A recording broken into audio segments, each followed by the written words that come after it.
What's up, everyone? Welcome to the Power Play with CJ. Just want to focus in on the remarks from Henrik Zetterberg regarding his future in Detroit, as he said point blank. He doesn't think he'll play the last 2 years of his deal. He's got 4 years left on his deal. Thinks he'll play this season, next season, and then hang up the skates. Detroit would be on the hook for a $5.5 million recapture penalty in the last 2 seasons of that deal. So, what does all this mean? Well, the next few years are when we're going to start to see those big contracts.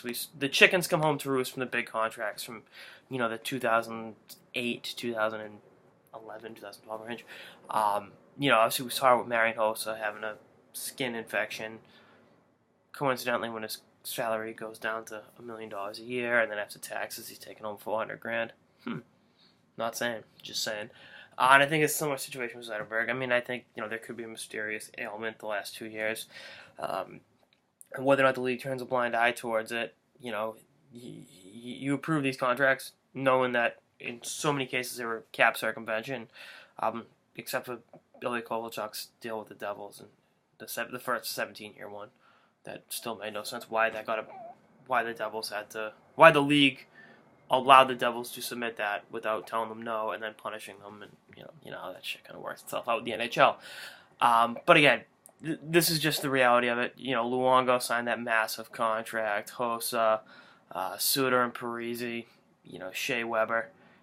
Next few years we're going to start to see the chickens come home to roost on them, because the players will have made the majority of their money up front, and then it's going to be like, all right, well, peace out, guys. I don't want to play anymore. And then, the cap recapture penalties are going to be a pain in the ass. Or, I think in some cases, a lot of the cases, it's going to be the long-term injury reserve. Find some hangnail or some shit, and come that situation where the league starts to, might have to put its feet down on it and be like, look, we can't do this. But again, you just reap what you sowed for so long. I just read about Wisniewski had to write about it. The 2020-2021 season, Hossa's contract will be $1 million, salary, not cap hit. Gaborek's is going to be $3 million, having made $6 million, in the previous years. And Jeff Carter's contract goes to $2 million after making $6.5 million. So, and Ovechkin will make a $10 million base salary, so he's not walking away that season at age 35. So, again, we're just seeing the NHL owners reap what they sowed. 8, 9 years ago with these huge contracts, 5, 6, 7, 8, 9 years ago, with these huge contracts. So, we'll see what happens. Anyway, that's all I got. This episode of the Power Play with CJ. Stay tuned for episodes of the season and beyond. Later, guys.